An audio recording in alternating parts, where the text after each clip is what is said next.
फसल उत्पादन, विभिन्न फसलों में लगने वाले विभिन्न प्रकार के रोग और उनके उपचार, उनके उपादान को लेकर डीडी हिमाचल लेकर आता है आप सभी के बीच में कार्यक्रम कृषि दर्शन। नमस्कार, मैं हूं आपके साथ संगीता और आज का इस कृषि दर्शन के इस कड़ी का हमारा विषय है पारंपरिक तरीकों से फसलों का उत्पादन। पारंपरिक तरीकों से किस तरह से खेती की जाती है, कौन कौन से यंत्रों का इस्तेमाल किया जाता है, बीज भंडारण कैसे होता है और क्या इसके फायदे हैं और किस तरह की योजनाएं पारंपरिक खेती को लेकर जो है सरकार द्वारा बनाई गई है, इन तमाम जानकारियों को लेकर आज आपके बीच में है। सबसे पहले स्वागत करते हैं आज की इस विशेष बातचीत में हमारे साथ मौजूद विशेष मेहमान श्री रमेश शर्मा जी। बहुत बहुत स्वागत करते हैं स्टूडियो में आपका। आप स्वयं एक प्रगतिशील किसान हैं और अनुभव रखते हैं खेती का, फसलों की बुआई का। तो इस विशेष बातचीत में आप हमारे साथ जुड़े हैं। एक बार पुनः आपका स्वागत करते हैं स्टूडियो में आने पर। और बातचीत जारी करने से पहले मैं आपसे आपके अनुभव के आधार पर ही पहले सवाल पर आऊँगी कि फसलों की पैदावार, जैसा कि हमारा आज का विषय है पारंपरिक तरीकों से फसलों का उत्पादन, तो फसलों का जो उत्पादन का जो पारंपरिक तरीके हैं वो कौन कौन से हैं, इसी से बातचीत शुरू करते हैं। आप हमारे दर्शकों को बताएं कि कौन कौन से तरीके जो हैं पारंपरिक खेती में आप इस्तेमाल करते हैं। धन्यवाद जी। सर्वप्रथम तो मैं बहुत बहुत धन्यवाद करता हूँ। पहले तो हम ये खेती बैल द्वारा करते थे, लेकिन धीरे धीरे जैसे भी आधुनिकता आती रही तो किसान भी आधुनिक हो गया, तो पावर वीडर, पावर टिलर द्वारा भी खेत तैयार किया जाता है जी। और उसके बाद उसमें हमारे एक इस प्राकृतिक खेती के जो जीवामृत नाम का एक दवाई प्रोडक्ट बनाया हमने, जो गोबर और गौमूत्र से बनता है। तो उसको हम पानी के द्वारा, स्प्रे द्वारा वो खेत में करते हैं और फिर उसके बाद उस फसल को बीजा जाता है। और सबसे पहला उस बीज का भी जो अनुसंधान करते हैं हम, जो पहला रासायनिक दवाइयों द्वारा किया जाता था, अब हम उस गौमूत्र और दूध के द्वारा उसका अनुसंधान करते हैं, उन बीजों का भी। तो ये पहला हमारे बुजुर्ग लोग भी करते थे, लेकिन अब थोड़ा सा हमने इसको वैज्ञानिकता के आधार पे भी किया है। तो एक तरह से आपने उस पारंपरिकता को ही आधुनिक, हाँ जी, आधुनिक बनाया है, जो है तो इस फसलों के उत्पादन शुरू किया है। हाँ बिल्कुल। तो मेरा अगला सवाल आपसे, क्योंकि हम पारंपरिक खेती की बात कर रहे हैं, तो कौन कौन सी फसलें आप, क्योंकि किसान हैं, तो कौन कौन सी फसलें आप पारंपरिक खेती के माध्यम से उगा रहे हैं, ये भी ज़रूर बताएं। तो हम नवंबर महीने में मटर की फसल बीजते हैं जी, और अब 6 फसलें साथ में लगाते हैं, 6 फसलें मिक्स क्रॉप। तो उसमें क्या हो जाता है कि जैसे एक लाइन में हम मटर बीजेंगे और दूसरी लाइन में धनिया और तीसरी लाइन में फिर जई आदि, जो मतलब घास वाली कोई वैसी फसल बीजते हैं।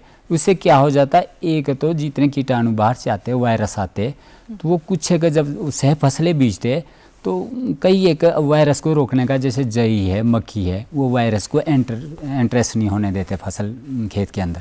तो इसलिए एक मतलब प्राकृतिक खेती के साथ साथ मिक्स क्रॉप का होना भी बहुत ज़रूरी है कि भाई आप 6 फसलें उसके साथ 2-2 फसलें उगाए, क्योंकि कुछ फसलें ऐसी होती है कि कुछ एक रोगों का निदान करती है खुद ही फसल ही। तो जैसे मटर के लिए आने वाला हमारा झुलसा रोग है, तो उसको वो आपका जई रोक देता है, तो आधा इलाज तो वहीं हो जाता है हमारा। तो इसलिए हम मतलब उसको 6 फसल के साथ मतलब जोड़ते हैं, 2 या 3 फसलें उसमें इकट्ठी बीजते हैं। तो एक तो हमारा 3 तरह की फसलें आ जाती है, हमारे 3 तरह के मतलब हमारे पास। अब जैसे हमने मटर लगा ली, अगर मटर में हमारा 25% नुकसान होता है तो वो हमारी भरपाई धनिया कर लेता है। तो लेकिन हमारा सबसे बड़ी बात है कि जो हमारा इस वक्त मेरा अपना अनुभव है कि 30 से 35% हमारा सीधा सीधा दवाइयों पे जा रहा था, तो वो बचाव कर दिया हमने, वो बड़ी बात है। और दूसरे नंबर पे हमने अपने खेतों को इन रासायनिक खादों से इस स्थिति में कर दिया क्या था कि जो 90 में मैं जब खेती करने लगा तो इतनी बढ़िया फसलें होती थी और उसे आते आते क्रम घटता गया। तो जिस खेत में हमारे को 20 कट्टे मटर के मिलते थे, आज 2 कट्टे नहीं मिल रहे थे। लेकिन जब हम इस पे आए, लगभग 2 वर्ष हो गए मुझे इस काम को करते, तो मतलब ठीक हुआ है। तो फसलें हमारी मटर, नवंबर महीने में मटर लगती है, उसके साथ धनिया हम 6 फसल लगाते हैं। फिर मार्च के महीने में हम टमाटर लगाते, उसके साथ मक्की के दाने थोड़े बहुत दूर, बहुत नज़दीक तो नहीं लगाते, कॉर्नर पूरी बाउंड्री बांध देते पूरे खेत की, और बाकी बीच में लाइन में 10 फीट के बाद एक मतलब मक्की और हाँ, और जब वो मक्की दूर होगी तो बहुत बढ़िया उत्पाद निकलता है उससे, 3 मक्कियाँ लगती हैं। एक बहुत रोचक भी ये बात है और किसान बागवान भाइयों के लिए। और पारंपरिक खेती में जिस तरह से ये मिक्स्ड क्रॉप की आपने बात कही, जो अपने आप में जो है रोग निरोधक का भी काम कर रही है, और इसके साथ ही आपने रासायनिक खेती के जो जिस तरह से हमारी भूमि को नुकसान कर रही है उसके बारे में भी बताया। तो जब रासायनिक खेती की आप बात कर रहे हैं तो मुझे खाद मेरे जहन में आता है। फसल उत्पादन में खाद एक महत्वपूर्ण तत्व के रूप में जो है इस्तेमाल किया जाता है। तो पारंपरिक खेती की जब हम बात करते हैं तो किस तरह की खाद का आप इस्तेमाल करते हैं पारंपरिक खेती में? अब पहले तो हम जैसे NPK है और कैन खाद आती थी, यूरिया है, सारी खादें यूज कर रखी है, हमने देखा है। लेकिन आज जब प्राकृतिक खेती की तरफ आए हैं तो इसमें एक जीवामृत बनता है, उसको स्प्रे द्वारा पहला जब खेत तैयार किया जाता है उसको स्प्रिंकलर द्वारा मतलब ऑब्जॉर्व करवाया जाता है, और वो गोबर और गौमूत्र से बनता है। हमारे गाय घर की होती है और उन गोबर और गौमूत्र का इस्तेमाल किया जाता है, और उसको ड्रम में घोल दिया जाता है। 5 या 6 दिन में, गर्मी के दिनों में वो घोल तैयार किया जाता है। उसमें गुड़ और बेसन डाला जाता है, तो उसका घोल बनाते 6 और 7 दिन में तैयार हो जाता है, और छाँव में रखना होता है उस ड्रम को जिसमें हम दवाई बनाते हैं।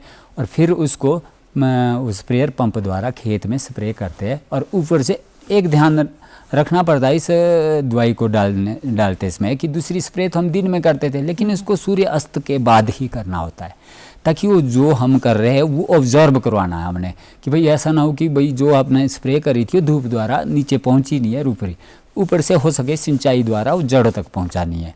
या खेत में भी लगभग आधा फुट नीचे वो जीवामृत, घन जीवामृत, एक घन जीवामृत बनाते हैं हम, उसको लड्डू की तरह भी बनाते हैं गोबर के, उसमें गुड़ बेसन डाल के उसको उनको छाँव में सुखाया जाता है। और जब हम खेत को तैयार करते हैं, जब उसमें पौधे लगाने हैं, तो जब खाली बनाते हैं, जो खाली बोलते हैं उसमें, जिसमें टमाटर लगाते हैं, तो उसमें वो लड्डू दबा दिए जाते हैं, तो वो अपना क्रम पूरा कर लेता खाद वाला। जब फसल आनी है तो वो धीरे धीरे मतलब एक्टिव हो जाता है, और पूरा 30-35 दिन में अपने वो दिखानी शुरू, क्योंकि वो घलता भी रहेगा सिंचाई के द्वारा, और वो अपना खाद का काम देगा।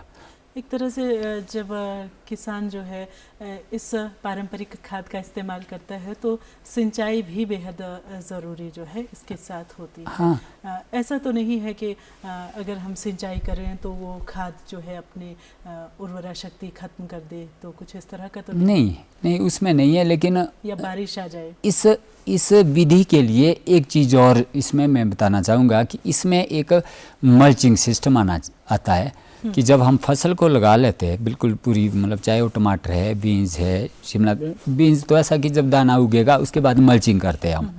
तो मल्चिंग में क्या हो जाता है कि उसके मतलब घास पत्ती जो भी उपलब्ध हो सके, एक हमारे अपनी भाषा में छानी बोलते हैं, जो खेत में ही होता है, अगर उसको इकट्ठा रखा जाए जो बेस्ट होता है, बाद में वो किसी काम का नहीं, आग के द्वारा जलाया जाता है, अगर उसका भंडारण किया जाए तो वो बाद में हमारे आच्छादन का काम करता है। तो जब आच्छादन का काम करेगा तो वो एक तो हमारा जो सिंचाई की आवश्यकता है ना, वो कम से कम 90% कम कर देगा, क्योंकि वो जो मॉइस्चर है वो मेंटेन रहेगा।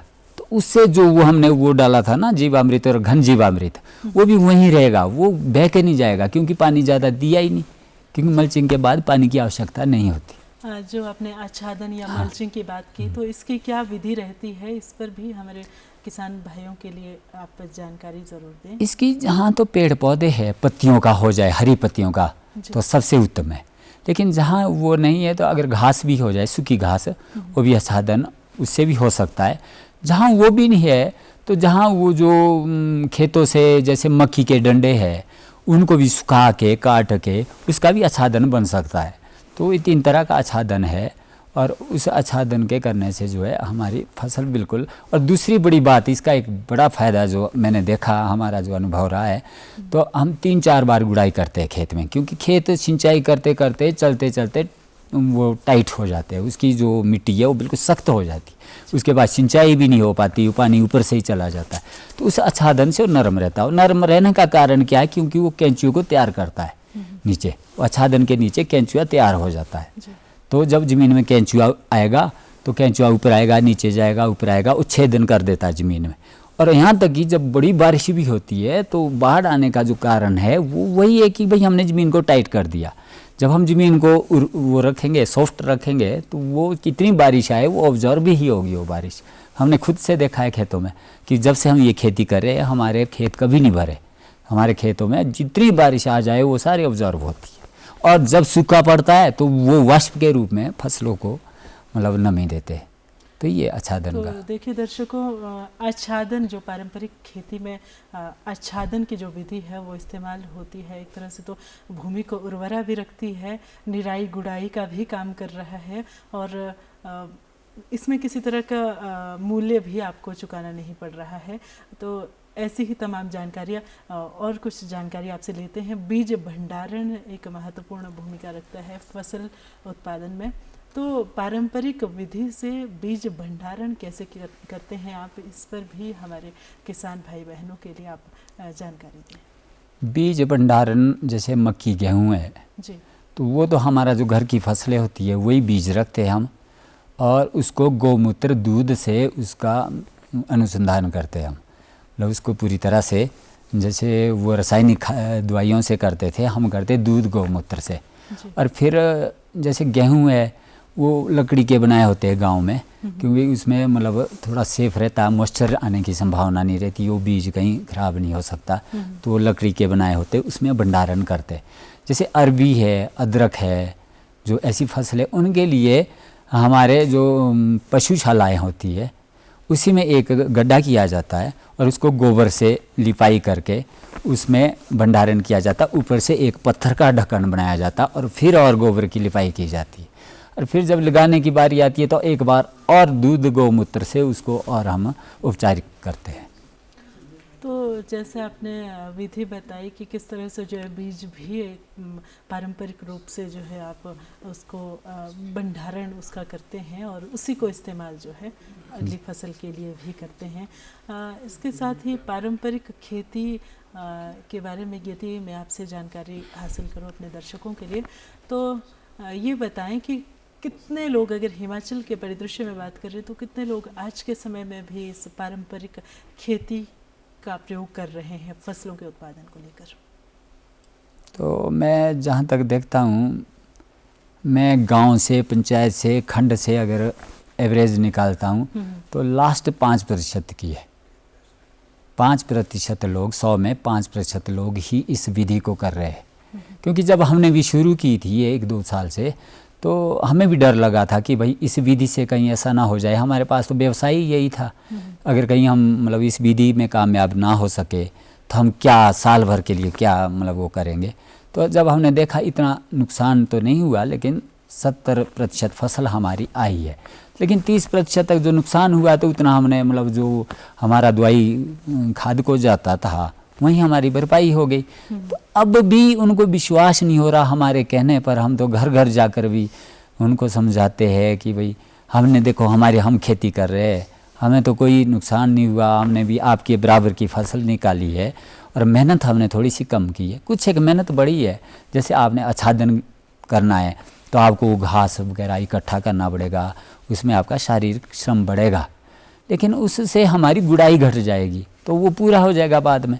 लेकिन वो कैलकुलेशन वहीं आ जाती है जब हम करते हैं ना। जैसे आपने बात कही, गुड़ाई की बात कही कि श्रम थोड़ा सा ज़्यादा लग रहा है, हाँ। शारीरिक श्रम। कहीं ना कहीं ये किसान जो इस श्रम को कर रहा है, ये काम कर रहा है, उसके शरीर के लिए भी श्रम ज़रूरी है। हाँ इसी से जुड़ता मेरा अगला सवाल आपसे ये रहेगा कि क्या मनुष्य के स्वास्थ्य के लिए भी किसी तरह से लाभकारी है ये पारंपरिक खेती? बहुत ज़्यादा।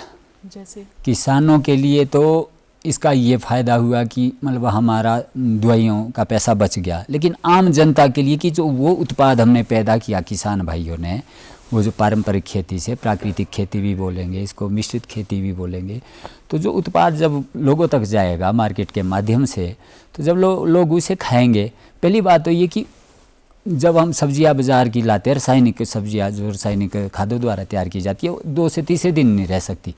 और इसका हमारा बिल्कुल अपना अनुभव है कि इसको आप 1 हफ्ता 10 दिन बिना किसी फ्रिज के ओपन में रखिए, ये ख़राब भी नहीं होगी। आप बिल्कुल 10 दिन की सब्जियां पहला ही इकट्ठी लाए, कोई ख़राब नहीं होगी, इसके अंदर पूरी वो क्षमता होती है। तो दूसरा ये कि जब आप रासायनिक खादों का मतलब यूज़ नहीं करेंगे आप पारंपरिक तरीके से, क्योंकि वहाँ गोबर गौमूत्र से द्वारा किया गया था, वो भी सब्जियों तक नहीं आया, वो खेत में घुल गया। तो हमारे को जो उत्पाद मिला है वो बिल्कुल शुद्ध मिला है। जब आप शुद्ध उत्पाद का सेवन करेंगे तो शुद्ध आत्मा तो बिल्कुल स्वस्थ शरीर रहेगा, ये तो पक्की बात है। बीमारी को जो है आज के समय में हर तीसरा इंसान कहता है कि ये कैंसर का मरीज़ है, ये हार्ट पेशेंट है, या कई तरह के रोग जो है हमारे स्वास्थ्य को हानि पहुंचा रहे हैं। तो निश्चित तौर पर जो पारंपरिक उपकरणों के माध्यम से या पारंपरिक खेती के माध्यम से जिन फसलों का हम सेवन करेंगे वो हमारे शरीर को भी हानि नहीं पहुंचाएगी। हाँ जी। इसके साथ ही एक सवाल मेरा ये जहन में आ रहा है कि जब पारंपरिक फसलों के उत्पादन की हम बात कर रहे हैं पारंपरिक विधि से, तो मार्केटिंग का क्या आपका प्रोसीजर रहता है, कैसे की जाती है मार्केटिंग? इस पर भी आप हमारे दर्शकों को जानकारी दें। मार्केटिंग के लिए पहले तो गांव में सड़कें भी नहीं होती थी जी। तो जहाँ तक मैं अपने गांव की बात करूँ, हमने तो गांव में कलेक्शन इकट्ठी करके लोगों से पैसा इकट्ठा करके गांव तक सड़क पहुंचाई। तो आज सड़क आ गई, नहीं तो हम जिला सिरमौर, शिमला का मैं रहने वाला, लेकिन पीठ में सिरमौर तक हम वो उत्पाद को ले जाते थे जो उन दिनों में। लेकिन आज व्यवस्था बन गई है कि आज खेत तक भी सड़कें आ गई, आज ट्रैक्टर हमारे खेत तक जाते, पावर वीडर खेत तक जाते, आज ये सुविधा है। लेकिन आज मार्केटिंग जो हम करते हैं, अब तो गांव में ही गाड़ियां खरीद ली लोगों ने, और उनकी जिम्मेदारी बनती है कि हम सिर्फ क्रेट, अगर टमाटर है तो क्रेट तैयार करके रखते हैं अपने खेत के पास। उनको पता है कि भाई फलाने आदमी की, और उसमें हम एक पर्ची डालते हैं मार्का अपना, वो पर्ची डालते, एक कोड नंबर हमारे को मार्केट से मिला होता आड़तियों से, वो कोड नंबर लिख लेते, वो लॉट लिख लेते साथ में, 10 क्रेट मेरे 10 क्रेट लिख ली, तो वो ले जाता है वहाँ पे, और वो आड़ती जो है अपने पास एंटर करके जैसे ही वो उसकी सेल हो जाती है, बोली हो जाती है, हमें मैसेज आ जाते हैं आज घर बैठे।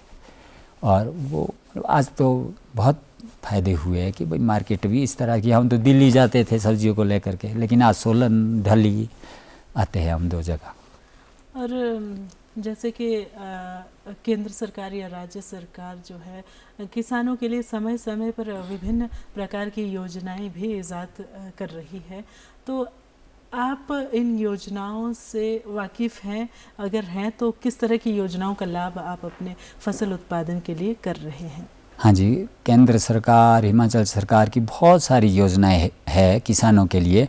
मैं उसके लिए किसानों की तरफ से सरकार का बहुत धन्यवादी हूँ, क्योंकि मैंने स्वयं भी बहुत योजनाएं सरकार की ली है, उसका लाभ उठाया है, और अपने किसान भाइयों तक भी जो मुझे जानकारी थी, हमारे साथ के जो लगते किसान थे जो उस डिजर्व करते थे उस योजना के लिए, हमने उनको भी अवेयर करवाया और उनको भी वो योजना का लाभ उठाया। जैसे सोलर फेंसिंग है, उसी योजना का नाम है खेत संरक्षण योजना, मुख्यमंत्री खेत संरक्षण योजना। उसमें सोलर फेंसिंग की जाती है, करंट वाली बाढ़।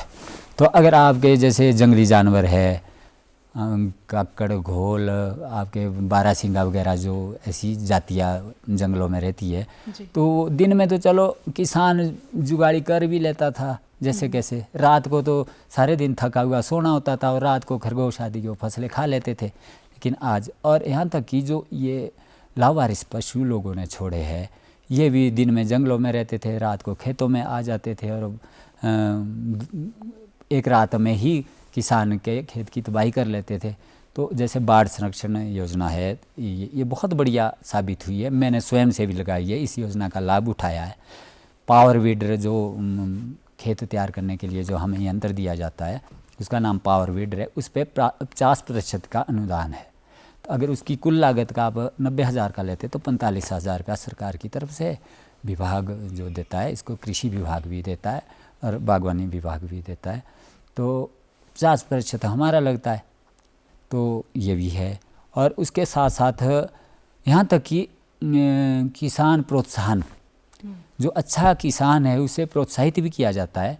उसका जैसे मुझे भी अवार्ड भी दिया गया है, तो वो प्रोत्साहन भी दिया जाता है। ट्रेनिंग के लिए देखो, जो मैंने एक ट्रेनिंग की थी कुफरी में सुभाष पालेकर जी की, तो उसमें देखो हमारा एक बहुत बढ़िया रहन सहन करवाया था वहाँ पे। बहुत बढ़िया, एक किसान के नाते नहीं, एक वीआईपी कल्चर में हम रहे थे। तो वो सरकार की तरफ से हमें बहुत अच्छे तरीके से रखा गया था। भोजन की व्यवस्था, सारी व्यवस्थाएं अच्छी थी और 6 दिन की बहुत बढ़िया तरीके से हमें ट्रेनिंग दी गई थी। तो उसी का लाभ हमने उठाया है। तो ये योजनाएं सरकार की है। और उसके साथ साथ ग्रास कटर है, जैसे घास काटने वाली मशीन है, उस पर भी अनुदान है। और यहाँ तक कि अगर इस खेती को करना है तो इसमें जो गाय लेनी है, उसमें गाय की थोड़ी विशेष किस्में है। इस खेती को करने के लिए आम गाय का गोबर गोमूत्र नहीं चलेगा, तो उसमें तो विशेष गाय है। जैसे आपके गिर गाय है जो गुजरात में पाई जाती है, पहाड़ी जो हमारी हिमाचल में है वो ठीक है इसके लिए। तो अगर ये गाय आपने लेनी है तो उसके लिए 25,000 रुपये का अनुदान है और 5,000 रुपया उनके लाने के लिए भी व्यवस्था है। 30,000 का अनुदान गायों पे भी मिलता है। और फिर जहाँ बांधनी है उस गोमूत्र को इकट्ठा करने के लिए जो वहाँ आपने वो बनाना है फर्श तरीके से, उसके लिए 8,000 रुपया दिया जाता है। और फिर जो आपने गोबर गोमूत्र से जो एक उत्पाद तैयार करना है, जीवामृत है, तो उसके लिए जो ड्रम दिए जाते हैं उसके लिए 2,250 रुपये का अनुदान दिया जाता है, जिसका लाभ हमने स्वयं उठाया है। और सरकार की योजनाएं है और बहुत, लेकिन और भी योजनाएं, किसानों की समस्याएं अनेकों है, लेकिन सरकार काफ़ी सोच रही है। जो बची हुई समस्याएं है, मैं इस चैनल के माध्यम से कहना चाहूँगा कि भाई किसानों की योजनाएं जो मिली है उसके लिए मैं बहुत आभारी हूँ सरकार का, लेकिन जो बची हुई है उस पर ध्यान दिया जाए। बहुत सारी अभी आवश्यकता किसानों को है, क्योंकि किसान देश की रीढ़ की हड्डी है। किसान मजबूत होगा तो देश मजबूत होगा। तो निश्चित तौर पर बहुत सारी योजनाएं सरकार जो है समय समय पर किसानों के लिए बना रही है। और एक आखिरी सवाल, बहुत सारी बातचीत आपके माध्यम से, बहुत सारी जानकारी हम अपने किसान भाई बहनों के लिए जुटा पाए आज की इस कड़ी के माध्यम से। एक आखिरी सवाल आपसे कि हमारे किसान बागवानों के लिए आप क्या संदेश देना चाहेंगे, क्या सुझाव देना चाहेंगे पारंपरिक फसलों के उत्पादन को लेकर? मैं सबसे पहले तो किसान भाइयों को कहना चाहूँगा कि आप बिल्कुल निसंकोच हो करके, किसी तरह का कोई वो ना समझ करके कि भाई हम कहीं नुकसान पा जाएंगे, ऐसा ना समझ करके इस खेती में आ जाइए। एक दिन आना ही होगा, क्योंकि स्वास्थ्य ही सब कुछ है। अगर हम स्वस्थ नहीं रहेंगे तो हमारी खेती किस काम की, हम चाहे कैसे भी, लेकिन स्वस्थ होना सबसे ज़रूरी है। और स्वस्थ होने का एक सबसे बड़ा तरीका हमारा खान पान है। जब खान पान शुद्ध हमारा होगा, सब्जियां, हमारी जितने भी अन्न है वो बिल्कुल इस तरीके से आएंगे, तो वो तब आएंगे जो किसान पैदा करेगा।